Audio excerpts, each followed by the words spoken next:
नमस्कार. तर लग्नानंतर होईलच प्रेम या मालिकेच्या आजच्या भागात आपण पाहणार आहोत. काव्य आणि पार्थ मानिनीसाठी सूप आणतात. काव्य मानिनीला बोलते की काकू, छान सूप आणला आहे मी तुमच्यासाठी, पिऊन घ्या हा. सकाळपासून तुम्ही काहीही खाल्लेलं नाहीये. काव्य मानिनीला सूप भरवत असते तेव्हा तिथे नंदिनी दरवाजाच्या मधून बघते. पार्थ मानिनीला बोलतो की काय झालं आई, सूप पिणं, हे बघ, जरा पोटातल्या भुकेकडे सुद्धा लक्ष दे. मानिनी बोलते की पार्थ, नको ना हट्ट करू, खरंच नको आहे मला. यावर विक्रम म्हणतो की ए पोरांनो, जा जा, घेऊन जा, तिला भूक नाही आहे. तेव्हा काव्याला नंदिनीचे शब्द आठवतात. तुला नंदिनी होऊन त्यांची काळजी घ्यावी लागणार आहे काव्या. यावर काव्या विक्रमला बोलते की नाही काका, असं कसं घेऊन जा, हे नाही चालणार हा. मानिनी काकू, एवढं छान सूप बनवून आणलं आहे मी तुमच्यासाठी, त्या बरं, सकाळपासून तुम्ही काहीही खाल्लेलं नाहीये. आणि हळूच बोलते की काकांची भांडायला ताकद पाहिजे की नाही. आणि तिथे तिघेजण हसतात. आणि काव्या मानिनीला सूप भरवत असते आणि विचारते की कसं झालं आहे सूप, सांगा तरी. तेव्हा मानिनी बोलते की छान झालं आहे, पण आता पुरे. यावर काव्या बोलते की असं कसं पुरे, सगळं सूप तुम्हाला संपवायचं आहे आई. तेव्हा तिथे मानिनी, पार्थ आणि विक्रम काव्याकडे बघतात. त्यावर काव्या बोलते की काकू, सर्व सूप संपवा. विक्रम पार्थला बोलतो की पार्थ, चल आपण ऑफिसच्या काय मीटिंग वगैरे असेल ते बघूया. आणि दोघे तिथून जातात. काव्या मानिनीला सूप भरवत असते. घ्या काकू घ्या. त्यावर मानिनी बोलते की आई म्हणालीस तरी चालेल हे करायला तुला. तेव्हा काव्या बोलते की ताईने सांगितलं. मानिनी बोलते की मी तुझ्याकडे अजून काहीतरी मागू, देशील? काव्या बोलते की अरे मागा ना, सांगा, बोला, काय खायला हवं तुम्हाला, तुम्ही जे सांगाल ना ते पटकन किचन मध्ये जाऊन झटकन घेऊन ये, बोला काय पाहिजे. त्यावर मानिनी बोलते खायला काय नको आहे काव्या, तू खमकी आहे, स्ट्रॉंग आहे, हुशार आहे. नंदिनीचा हळवेपणा आहे ना, तो कधी कधी आड येतो ग तिला, जप तिला, एकटं पडू देऊ नकोस काव्या.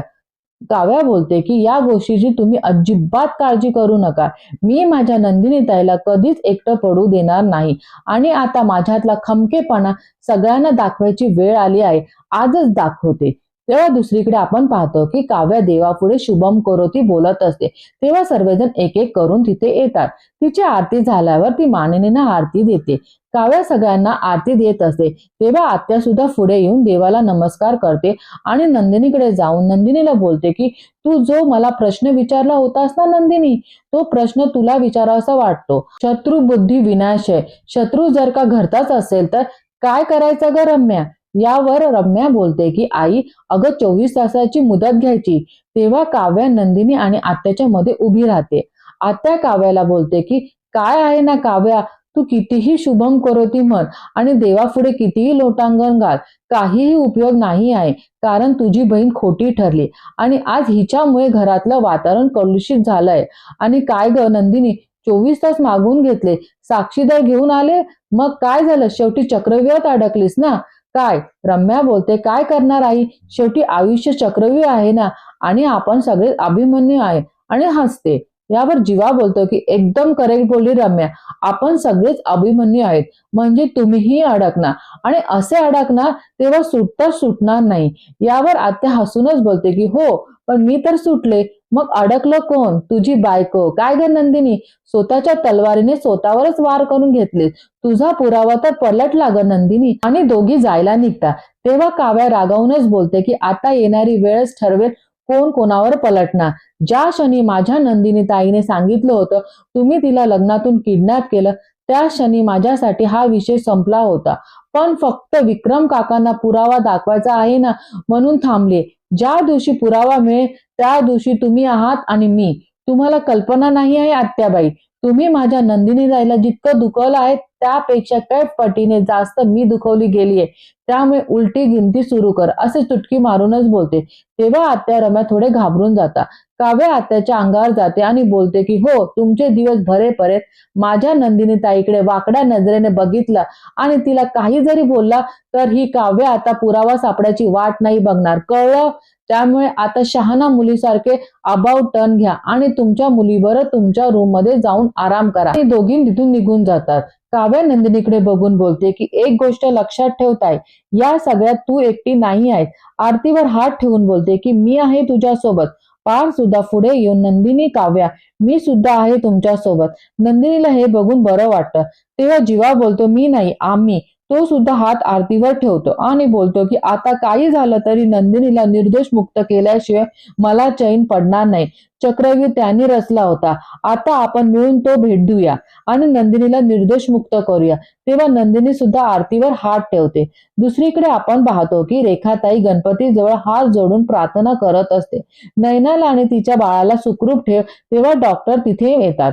सँडी डॉक्टरांना विचारतो की नैना ठीक आहे ना आणि माझं बाळ. यावर डॉक्टर बोलते की हे बघा, त्यांची डिलिव्हरी सेफली झाली आहे, त्यांची कंडिशन सुद्धा स्थिर आहे, त्यामुळे आपण त्यांना डिस्चार्ज देऊ शकतो. फक्त एकच प्रॉब्लेम आहे. सँडी टेन्शन मध्ये येऊन बोलतो की कसला प्रॉब्लेम? डॉक्टर बोलते की बाळाचं वजन कमी असल्यामुळे आम्हाला त्याला काचेच्या पेटीत ठेवावं लागलं आहे. बाळाची छोटी सर्जरी करावी लागेल, त्यासाठी खूप खर्च होईल, लाख रुपये लागतील. किती होतील ते मी तुम्हाला कळवेल, त्या पैशाची व्यवस्था करून ठेवा. ही सर्जरी आज किंवा उद्या 2 दिवसामध्ये करावी लागेल, नाही केली तर बाळाच्या जीवाला धोका निर्माण होऊ शकतो. काय करायचे ते विचार करून मला कळवा. डॉक्टर तिथून निघून जाते. आता हे दोघे टेन्शन मध्ये येतात. तर दुसरीकडे आपण पाहतो की जीवा बोलतो की काही करून आपल्याला असा दुवा शोधावा लागेल जो येईल आणि हे चित्र पूर्ण करेल आणि तोच आपल्यासाठी सगळ्यात मोठा पुरावा असेल आणि या कोड्याची किल्ली. आणि हे चौघेजण विचारात पडतात. तर दुसरीकडे आपण पाहतो की दीपक आत्याला बोलतो की क्या बात आहे वसुंधरा मॅडम, कमाल, काय कमाल प्लॅन केला होता तुम्ही. तुमच्या या प्लॅनमुळे ती नंदिनी अडकली आणि मी सुटलो. आत्या दीपकला हसूनच बोलते की आणि जिने तुझी बेल केली दीपक, तिला आता घरामध्ये कोणीही उभं करत नाहीये. अरे माझ्या भावाने तर मानिनीच्या खोलीत जाण्यापासून तिला अडवलं. खरं दीपक, हे फक्त तुझ्यामुळे शक्य झाले. आता कुठे ना तिचा बदला घेतल्याचं फिलिंग यायला लागलं आहे मला. दीपक बोलते की त्या नंदिनीचा बदला मलाही घ्यायचा होता. माझ्याशी लग्न न करता तिने त्या जीवाशी लग्न केलं आणि तिच्यासाठी त्या जीवाने मला मारलं होतं. पण आता त्या नंदिनीच्या आयुष्यावर असे काही वळ उमटले आहे ना, ते कधीच पुसले जाणार नाही. आत्या बोलते की पण दीपक तरीही अलर्ट राहा, कारण एक गोष्ट मी बारकाईने ऑब्झर्व केली आहे, ती म्हणजे नंदिनीची बहीण काव्या, पार्थ आणि जीवा हे सगळेच्या सगळे नंदिनीच्या खूप प्रभावाखाली आहे. ते लोक तिच्यासाठी नक्कीच काहीतरी करतील.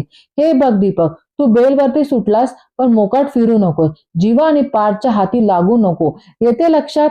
तेव्हा दीपक बोलतो की डोंट वरी वसुंधरा मॅडम, त्यांच्या हाती लागण्याचा प्रश्नच येत नाही, कारण घरात येऊन मी असं काय पलटलंय ना आणि आता तेच माझ्या वाटेला जाणार नाही. तुम्ही नका टेन्शन घेऊ, मी काळजी घेतो. वसुंधरा मॅडम, कसं आहे, नंदिनीला किडनॅप करायला तुम्ही मला सांगितलं होतं, याचा एकमेव साक्षीदार मी आहे आणि माझी साक्ष कायम तुमच्याच बाजूने असेल. त्यामुळे नंदिनीकडे आता कुठलाच पुरावा नाहीये.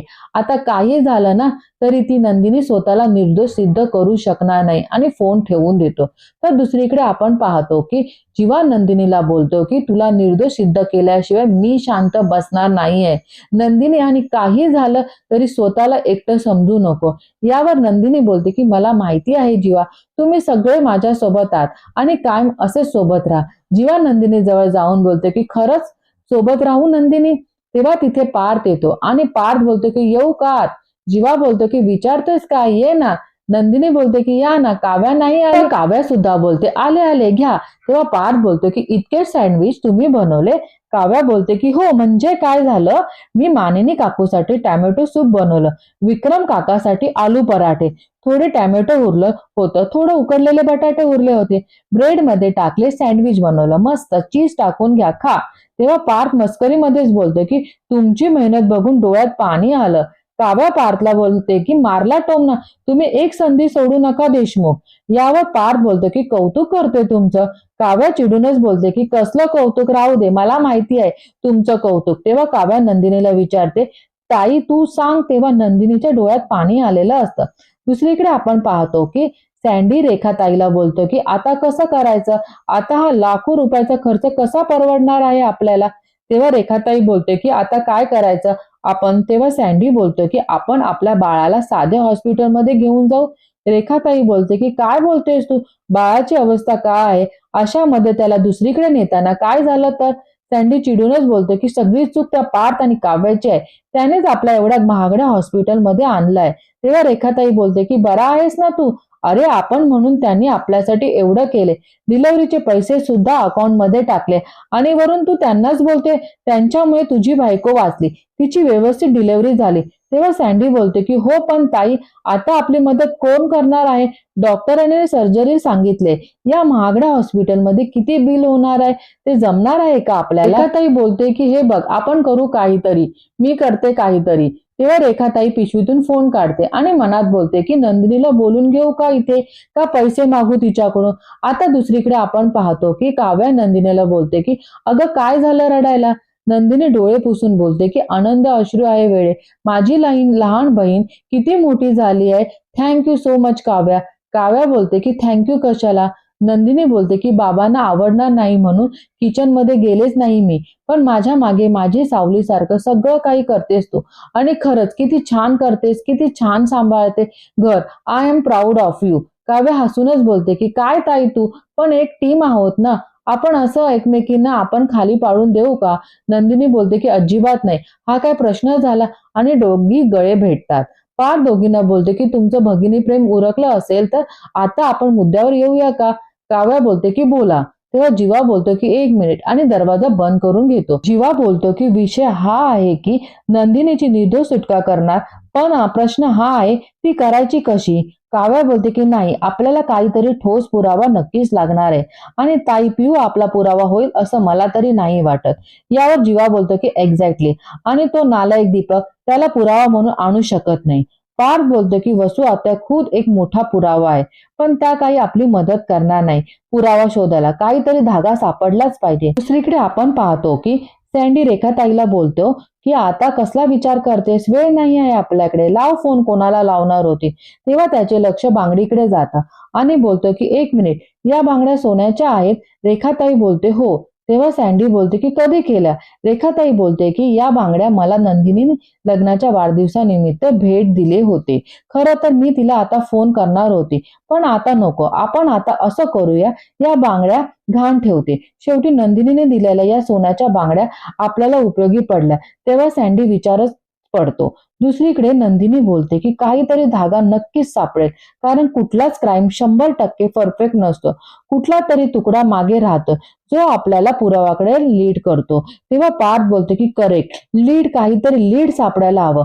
काव्या बोलते की बरोबर आहे, पण कुठून शोधायचा हा लीड? आणि चौघेजण विचार करायला लागतात. आणि आजचा भाग इथेच संपतो. धन्यवाद.